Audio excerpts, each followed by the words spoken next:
I had to put in the scrambled eggs for this one. The biggest home price decline since World War II.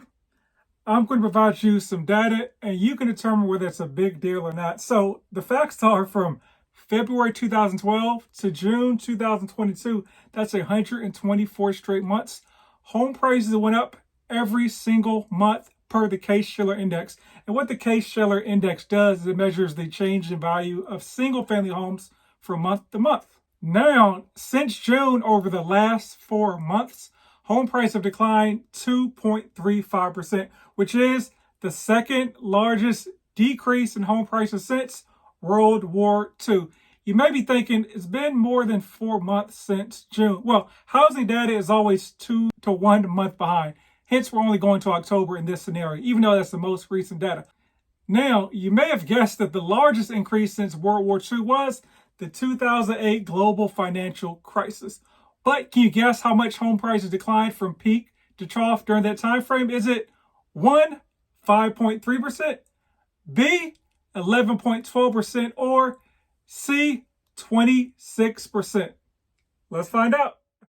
Welcome back to House Rich, the first time homebuyer show where we help millennials figure out how in the world do I buy my first home. Today we're providing a 2023 housing market update. And to answer the question before the break, it was C, 26%. That's how much home prices declined during the global financial crisis. So we're at 2.35% during that time frame from basically 2007 to 2012. Home prices declined 26%. So not even close, right? Well, let's see what economists have to say as far as where things may end up, because we're nowhere near the bottom of the housing market. Matter of fact, here's a quote from Mark Zandi, Moody Analytics chief economist.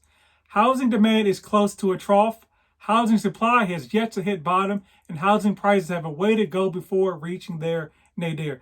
I had to Google nadir, it means the bottom. So basically saying that, demand has kind of bottomed out, but supply still has a ways to go because builders are still having to complete homes they built back when demand was still at its peak. So they can't just stop building the houses. They have to keep building the houses even though the demand has waned.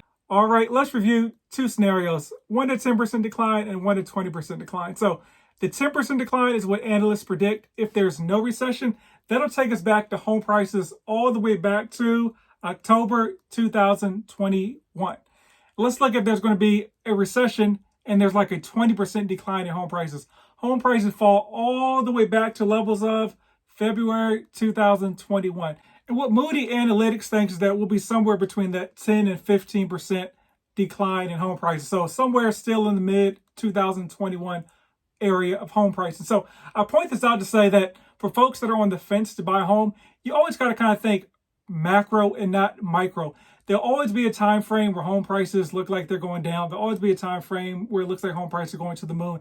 As long as you're in it for the long haul, and I say the long haul, typically you want to focus on that 3 to 5 year time frame. For the most part, worst case scenario, you'll break even as far as what you potentially spent on your mortgage, right? And so if you compare that to the scenario where you're renting, like of course 100% of your rent goes towards rent and not building any equity. But once again, let's step back from a macro standpoint and look at what that 2.35% compares to what actually happened during the 2020 and 2021 timeframes. So between March of 2020 and June of 2022, home price went up 43.1%. So if you compare that 2.35% decline, it's kind of a drop in the bucket. It's only about a 3.33% decline in home prices. And of course, what's driving this home price decline is the Fed raising interest rates because they're trying to combat inflation. It's not working that well so far, so it looks like they'll continue having to increase interest rates throughout 2023. Their next meeting is January 31st to February 1st. Now let's take a look at a couple of the major housing markets. So you can look at Chicago. Home prices have barely moved so far, only a 0.95% decline. But if you look out on the West Coast and we go to San Francisco, we're looking at a 11.2% decline in home prices. In Seattle, 10.1%, and San Diego, 7.2%. So the West Coast has been hit the hardest as far as these home price declines. But of course, they had the biggest increases as well. So once again, think back to the chart we looked at where we saw home price went up and they're down 3.5%. It's kind of the same out on the West Coast. Home prices went up a lot. then they're coming down a little. So let's check out what the pre-pandemic gains look like to present day. So South Florida looks like it's going crazy. It may be up like almost 50%. If you look at like the West Coast and Northeast, they're still up about 20% pre-pandemic levels. Having said all that, should you buy a home in 2023 or wait to 2024? Well, I'll say check out my episode, the 2023 Home Buying Manifesto, for the mental and number aspects of should you buy a home or not.